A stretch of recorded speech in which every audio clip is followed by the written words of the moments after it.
नमस्कार। स्वागत है आप सभी का अपने इस चैनल एग्जाम नाइट पर। मैं विजेंद्र लैम्पलेट स्वागत करता हूं आप सभी का। उत्तर प्रदेश मुख्य सेविका की परीक्षा के दृष्टिकोण से सफलता बैच की शुरुआत आप सभी के लिए की जा रही है। हमारा पूरा प्रयास है कि यूपी ट्रिपल एससी आयोग के द्वारा मुख्य सेविका के लिए जारी ऑफिशियल सिलेबस में दिए गए टॉपिक पर ही आधारित प्रश्नों को कराया जाए, जिससे कि आप परीक्षा में अच्छे से अच्छे मार्क ला पाएं।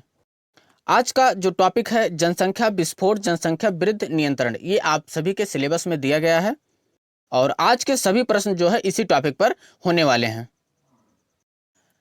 जनसंख्या विस्फोट, जनसंख्या वृद्धि नियंत्रण से संबंधित सभी प्रश्नों को जो है कराया जाएगा। आप सभी से रिक्वेस्ट है कि आप लोग जो है वीडियो को पूरा जरूर देखिएगा। लास्ट में यदि आपको लग रहा है कि कंटेंट जो है आपके सिलेबस के अकॉर्डिंग सारी चीजें मैनेज करके जो है दिया जा रहा है, तो आप लोग लास्ट में जो है वीडियो अच्छा लगे तो एक बार लाइक जरूर कर देना।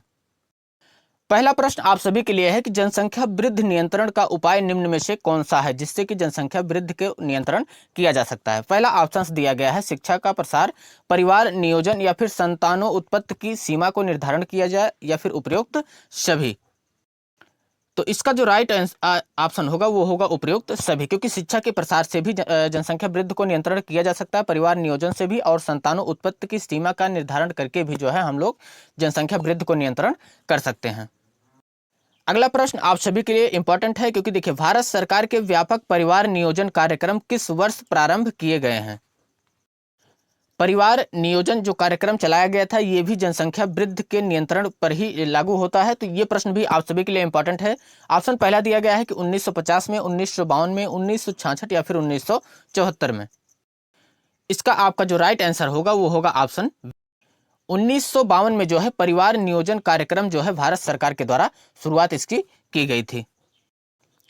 तीसरा क्वेश्चन है कि लिंगा अनुपात से क्या अभिप्राय है। जी हाँ, लिंगा अनुपात से क्या अभिप्राय है, इस पर आगे अभी हम और क्वेश्चन आपसे कराएंगे। शिशु लिंगा अनुपात हो गया, सारी चीजें जो है, लेकिन यहाँ अभी आपके लिए है इंपॉर्टेंट कि लिंगा अनुपात से क्या अभिप्राय है। ऑप्शन पहला प्रति 10,000 पुरुषों पर महिलाओं की संख्या, प्रति 1000 पुरुषों पर महिलाओं की संख्या, प्रतिशत 100 पुरुषों पर महिलाओं की संख्या, बालक एवं बालिकाओं के जन्म दर के बीच अंतर। तो इसमें से कौन सा ऑप्शन है जो लिंगा अनुपात को जो है बताता है। इसका जो आपका राइट आंसर होगा वो होगा प्रति 1000 पुरुषों पर महिलाओं की संख्या। 1000 संख्या में कुल मिलाकर कितनी महिलाएं हैं उसको दिखाने के लिए जो इसका जो रेशियो बनाया जाता है वो जो है लिंगा अनुपात उसे को कहा जाता है।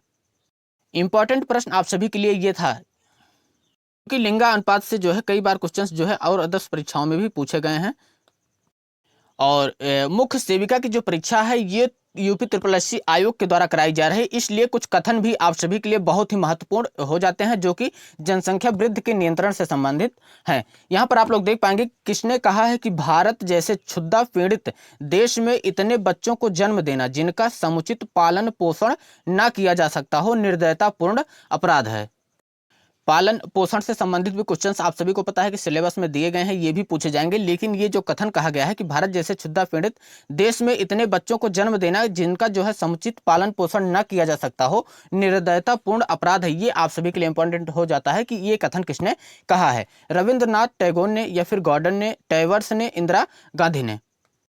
इसका जो राइट आंसर है वो है ऑप्शन ए। ये सभी प्रश्न कहीं न कहीं जनसंख्या नियंत्रण से ही संबंधित हैं, जनसंख्या विस्फोट से संबंधित थे। ये क्वेश्चन आप लोग देख पाएंगे कि जनसंख्या नियंत्रण का कारक क्या है। जनसंख्या नियंत्रण का कारक क्या है, इसमें से इसका कौन सा कारक है। मरुस्थलीकरण, स्त्री शिक्षा, बाल विवाह या फिर उपयुक्त सभी। मीन्स कहने का यह है कि इसमें से वह कौन सा कारक है जिसको किया जा सके जनसंख्या नियंत्रण को लागू करने के लिए या फिर जनसंख्या नियंत्रण पर हावी होने के लिए। मरुस्थलीकरण करने से क्या जनसंख्या नियंत्रण को किया जा सकता है। स्त्रियों को शिक्षा देकर क्या जनसंख्या नियंत्रण किया जा सकता है, या फिर बाल विवाह कर दिया जाए तो जनसंख्या नियंत्रण किया जा सकता है। उपयुक्त सभी।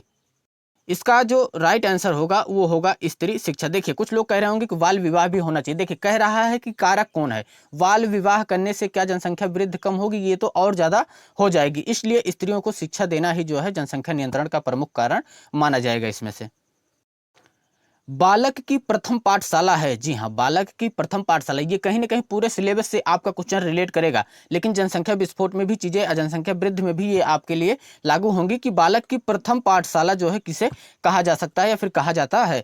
माँ, परिवार, माता पिता या फिर समाज। इसका जो राइट आंसर होगा, क्योंकि पाठशाला की बात कर रहा है इसलिए परिवार। जी हाँ, बालक की प्रथम पाठशाला जो होगा वो कौन होगा? परिवार।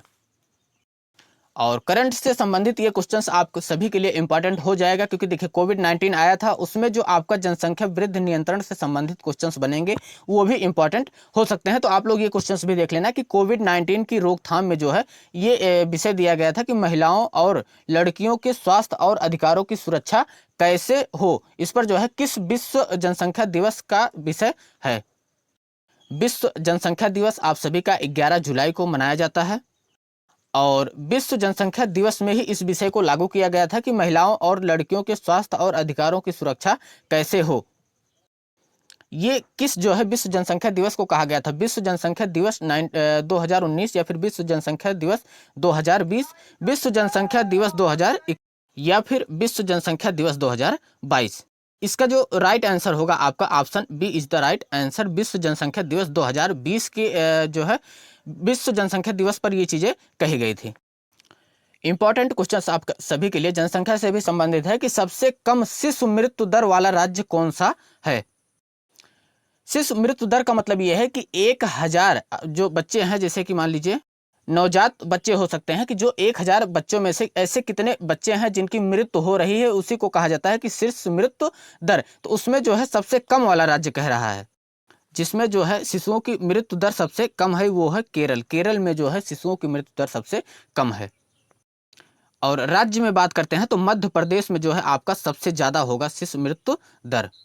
आशा करते हैं कि आप सभी को सिलेबस के अकॉर्डिंग ही जो टॉपिक दिया गया है जनसंख्या वृद्धि नियंत्रण और जनसंख्या विस्फोटक, इस सभी से क्वेश्चंस आप सभी को जो है अच्छे लग रहे होंगे। तो एक बार आप लोग लाइक जरूर कर देना और इंपॉर्टेंट क्वेश्चंस है, सभी क्वेश्चंस को आप लोग देखते जरूर चलना। निम्नलिखित में से कौन 2000 की जनसंख्या नीति का तत्काल उद्देश्य है?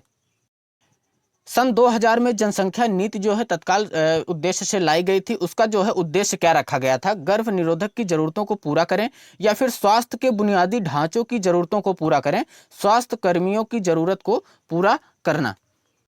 जनसंख्या नीति थी, इसलिए आप सभी के लिए इंपॉर्टेंट क्वेश्चन है और इसका जो राइट आंसर है ये उपरोक्त सभी के लिए जो है इस सभी के उद्देश्य से लाया गया था। तो आप लोग देख सकते हैं कि ये जो तीनों उद्देश्य यहाँ पर दिया गया था, इसी के लिए सन 2000 की जनसंख्या नीति जो है तत्काल समय से लाई गई थी। विश्व जनसंख्या दिवस कब मनाया जाता है? देखिए विश्व जनसंख्या दिवस आपका कब मनाया जाता है? 11 जुलाई को। आप लोग ये क्वेश्चंस भी देख लेना। कथन निष्कर्ष से 2 क्वेश्चंस 100% श्योरिटी के साथ है कि 2 क्वेश्चंस आपका जरूर से जरूर पूछा जाएगा, क्योंकि आप सभी को पता है कि सब टोटल जो है 20 टॉपिक दिया गया है आपके सिलेबस में और इस प्रकार से कथन दिए रहेंगे और आपको निष्कर्ष समझना पड़ेगा। जैसे आप लोग यहाँ पर देख पाएंगे कि जन्म दर और मृत्यु दर के संदर्भ में निम्नलिखित पर विचार कीजिए। पहला जो कथन है इसमें कह रहा है जन्म दर और मृत्यु दर के संदर्भ में बताना है आपको कि कथन पहला है, एक वर्ष में प्रति 1000 व्यक्तियों से जितने जीवित बच्चों का जन्म होता है उसे ही क्या कहा जाता है? जन्म दर कहा जाता है। हमने आप सभी को मृत्यु दर में बताया था कि 1000 पर कितने बच्चे जो है कितने बच्चों की मृत्यु हो रही, वो आपका मृत्यु दर होगा और जीवित बच्चों में जो देखा जाएगा वो आपका क्या होगा? जन्म दर। तो पहला ऑप्शन आपका क्या कह रहा है? सही है। कथन दूसरा है कि भारत में हमेशा जन्म दर मृत्यु दर से अधिक रही है। ये बात भी सही है, क्योंकि देखिए लगातार जनसंख्या आपकी जितनी भी जनसंख्याएं अब तक जनगणना की गई है, जनसंख्या बढ़ती जा रही है। तो इसके अकॉर्डिंग क्या होगा कि जो हमेशा जो है आपकी जो जन्म दर है वो मृत्यु दर से अधिक है। तो दोनों ऑप्शंस आपके सही होंगे, क्योंकि जनसंख्या लगातार बढ़ रही है। इसका साफ उद्देश्य है कि जन्म दर जो है वो बढ़ रही है और मृत्यु दर जो है वो कम है। तो इसका जो आपका राइट आंसर होगा ये होगा ऑप्शन सी, ए और बी दोनों। आशा करते हैं कि आप लोग ये क्वेश्चंस भी समझ पाए होंगे। हो सकता है थोड़ा दिक्कत हो, लेकिन वीडियो को पॉज करके आप लोग पढ़ेंगे, 2-3 बार देखेंगे, आसानी से सब क्वेश्चंस आप लोग समझ पाएंगे। और यदि ये सभी क्वेश्चंस आप लोग करके जाते हैं तो इस टॉपिक से जो है आपका कोई भी क्वेश्चंस मिस होने के ना के बराबर चांसेस बनेंगे। सबसे अधिक शिशु मृत्यु दर वाला राज्य कौन सा है? हमने कहा था सबसे जो कम वाला है वो केरल है, लेकिन जिसमें सबसे ज्यादा मृत्यु दर है शिशुओं की वो कौन सा है? मध्य प्रदेश। तो आप लोग इसमें देख पाएंगे कि उत्तर प्रदेश, महाराष्ट्र, केरल और मध्य प्रदेश दिया गया है। मध्य प्रदेश जो है ये सबसे अधिक शिशु मृत्यु दर वाला राज्य है और केरल जो है वो सबसे कम। दोनों प्रश्नों को आप लोग देख लेना, नोट डाउन भी कर लेना या फिर स्क्रीनशॉट ले लेना। प्लस पीडीएफ कहां पर मिलेगी ये सारी चीजें हम आपको बताएंगे, तो पीडीएफ के लिए भी आप लोग परेशान ना हो, आपकी इसकी पूरी पीडीएफ मिल जाएगी, आप वहां से भी इसको तैयार कर सकते हैं। क्योंकि हमारा प्रयास है कि आप लोग अच्छे से अच्छे मार्क लाएं, टॉपिक वाइज कोई भी प्रश्न आपसे छूटना नहीं चाहिए। ये सभी प्रश्न भी आप सभी के लिए बहुत ही महत्वपूर्ण है, क्योंकि देखिए सारी चीज़ों के हमने जो अभी वर्तमान में सारी चीज़ें चल रही हैं, जो परीक्षाएं में पूछा जा रहा है उसके अकॉर्डिंग सभी क्वेश्चंस को जो है मैनेज किया गया है। कंटेंट आप सभी के लिए बहुत ही अच्छा होने वाला है। तो देखिए कोविड-19 महामारी का प्रजनन क्षमता पर प्रभाव किस विश्व जनसंख्या दिवस का जो है विषय है प्रजनन क्षमता। अब आप समझ सकते हैं कि प्रजनन क्षमता का साफ जो स्पष्ट रूप से आप देख पाएंगे, रिलेट कर पाएंगे तो जनसंख्या विस्फोट से है। तो प्रजनन क्षमता पर प्रभाव जो है किस विश्व जनसंख्या दिवस का विषय रखा गया था? विश्व जनसंख्या दिवस 2019, विश्व जनसंख्या दिवस 2020, विश्व जनसंख्या दिवस 2021 या फिर विश्व जनसंख्या 2022। तो आप लोग देख पाएंगे कि महामारी का प्रजनन क्षमता का जो प्रभाव है इसका जो विश्व दिवस में रखा गया था, ये रखा गया था 2021। विश्व जनसंख्या दिवस 2021 का ये विषय रखा गया था, महामारी का प्रजनन क्षमता पर प्रभाव। जनसंख्या से संबंधित ये भी आप सभी के लिए इंपॉर्टेंट है कि 2011 के अनुसार राज्य में महिला आबादी कुल आबादी का लगभग कितना है? मीन्स कहने का यह है कि कितने प्रतिशत जो है महिला हैं और कितने प्रतिशत जो है पुरुष हैं 2011 की जनगणना के अनुसार। क्योंकि आप सभी को पता है कि नई वर्तमान में अभी कोई जनगणना नहीं आई है, अभी जो प्रश्न आपसे पूछे जाएंगे ये 2021 के अनुसार ही पूछे जाएंगे। ऑप्शन ए है 50%, 48% और 45% या फिर 51% में आप लोग देख पाएंगे। तो जो महिलाओं की संख्या है ये 48% है और जो पुरुष हैं ये कितने हैं? 52% टोटल आबादी का। दोनों प्रश्न आप सभी के लिए महत्वपूर्ण है, तो आप लोग नोट डाउन भी कर सकते हैं, स्क्रीनशॉट भी ले सकते हैं, बाकी पीडीएफ तो आप लोगों को उपलब्ध करा दी जाएगी। 2011 के अनुसार राज्य में शिशु लिंगा अनुपात कितना है? उत्तर प्रदेश की बात ये की जा रही है, आपकी परीक्षा यूपी ट्रिपल आयोग के द्वारा की जानी है। तो उत्तर प्रदेश में ये चीजें इंपॉर्टेंट है कि राज्य में शिशु लिंगा अनुपात कितना है? 914, 902 या फिर 927 या फिर 940। शिशु लिंगा अनुपात यदि आप लोग देख पाएंगे तो 902। जी हाँ, ऑप्शन बी इसका राइट आंसर है। उत्तर प्रदेश में शिशु लिंगा अनुपात जो है वो कितना है? 902। 2001 से 2011 की अवधि में प्रदेश में जनसंख्या वृद्धि की दर रही है। जनसंख्या बढ़ी है, जनसंख्या विस्फोट से संबंधित होगा। इंपॉर्टेंट क्वेश्चंस आप सभी के लिए है। 2001 में जो जनसंख्या थी, जब जनगणना की गई 2011 में, तो जो जनसंख्या है वो कितने प्रतिशत वृद्धि हो गई है? 19.46% या फिर 17.47%, 22.19% या फिर 20.22%। इंपॉर्टेंट क्वेश्चंस आप सभी के लिए था। ऑप्शन डी इसका राइट आंसर होगा। 22 जो है 2% इसका राइट आंसर होगा। वीडियो को आप लोग लाइक न किए हो तो प्लीज अब लाइक जरूर कर देना। निम्न में से कौन जनसंख्या की दृष्टि से उत्तर प्रदेश का सबसे बड़ा जनपद है?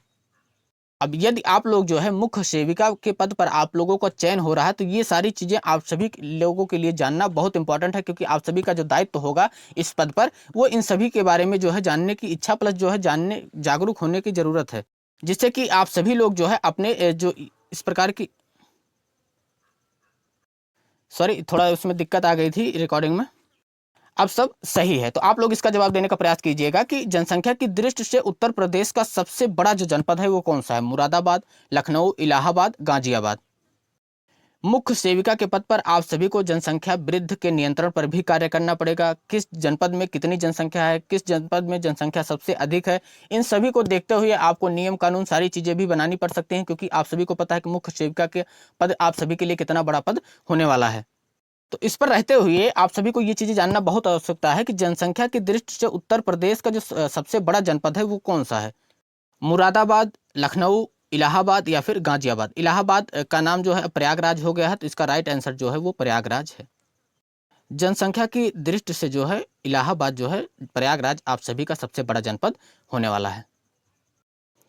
सेम क्वेश्चन है कि जनसंख्या 2011 के अनुसार सबसे कम जनसंख्या वाला जिला कौन सा है? सबसे कम जनसंख्या वाला जनपद कौन सा है? तो सबसे बड़ी जनसंख्या वाला राज्य कौन सा था वहाँ, जिला कौन सा था? इलाहाबाद, प्रयागराज। सबसे कम में आप लोग देख पाएंगे चित्रकूट, हमीरपुर, महोबा या फिर श्रावस्ती। तो इसका जो आपका राइट आंसर होगा ऑप्शन सी महोबा, सबसे कम जनसंख्या वाला राज्य आप सभी के लिए है।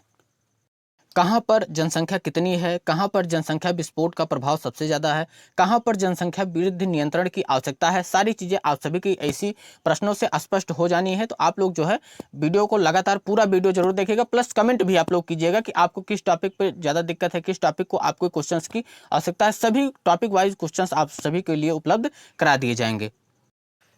2011 की जनगणना के अनुसार उत्तर प्रदेश का लिंगानुपात राष्ट्रीय औसत लिंगानुपात से कितना कम है।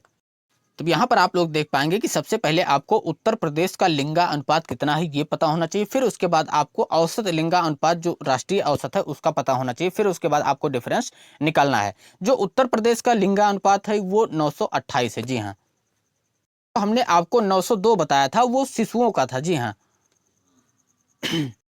तो उत्तर प्रदेश का जो लिंगा अनुपात का औसत होगा वो कितना है, 928। और यदि आप देख पाएंगे कि जो आपका इनके बीच में राष्ट्रीय औसत और उत्तर प्रदेश के लिंगा अनुपात का जो औसत है उनके बीच में जो अंतर है वो आपका कितना है, 31। जी हाँ, 31 जो है आपको अंतर देखने को मिलेगा। 928 और 559 होने वाले हैं, दोनों का जो डिफरेंस होगा वो होगा 31।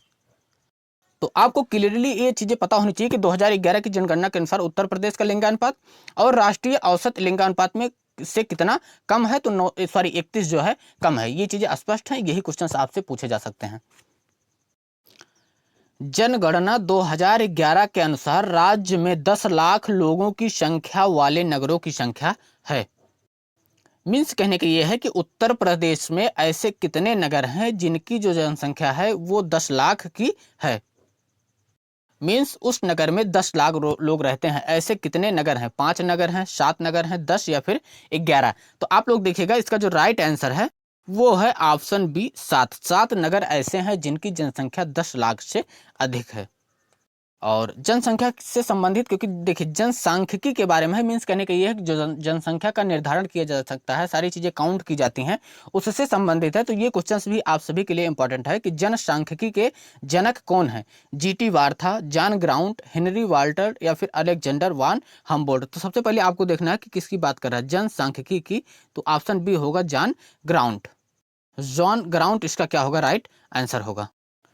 कथन से एक क्वेश्चन और है कि राष्ट्रीय जनसंख्या नीति के संदर्भ में दिए गए कथनों पर विचार कीजिए। राष्ट्रीय जनसंख्या नीति 2000 में लागू की गई है। देखिए अब हमने ये चीजें अभी आपको बताई थी कि राष्ट्रीय जनसंख्या नीति 2000 का उद्देश्य क्या था, इस पर हमने बात की थी। तो कह रहा है कि राष्ट्रीय जनसंख्या नीति जो है वो 2000 में लागू की गई थी। फिर दूसरा कथन है, इसका मतलब पहला कथन सही है क्योंकि सन 2000 में ही लागू की गई थी। दूसरा कथन ये है कि इस नीति के तहत 18 वर्ष से कम आयु के बच्चों को निःशुल्क शिक्षा प्रदान करने की व्यवस्था की गई। जनसंख्या नीति जो सन 2000 में लागू की गई थी उसका ये उद्देश्य बिल्कुल नहीं था, उसमें ये चीजें इंगित नहीं थी, वो जो है वो जनसंख्या से संबंधित था। इसलिए आपका जो ऑप्शन होगा वो केवल एक ऑप्शन सही होगा। टॉपिक वाइज आप सभी के ऐसे ही सभी क्वेश्चंस कराए जाएंगे। हमने पूरा प्रयास किया है कि इस चैप्टर से, इस टॉपिक से जितने क्वेश्चंस हो सके अभी कराया गया है। लास्ट में आप सभी को इससे और 40-50 क्वेश्चंस इसी टॉपिक से और दिए जाएंगे। यदि आपको वीडियो अच्छी लगी है तो लाइक कर देना, कंटेंट कैसा है वो भी आप लोग कमेंट में जरूर बताना, प्लस इस क्वेश्चन का आप लोग आंसर जो है कमेंट में जरूर दीजिएगा कि 2011 के अनुसार राज्य में महिला आबादी कुल आबादी का लगभग कितना परसेंट था, 50, 48, 45, 51। कमेंट में इसका आप लोग को जवाब जरूर देना है। पूरी तैयारी आपको इस चैनल पर कराई जाएगी, तो आप लोग चैनल को भी सब्सक्राइब जरूर कर देना आगे की किसी भी वीडियो के लिए।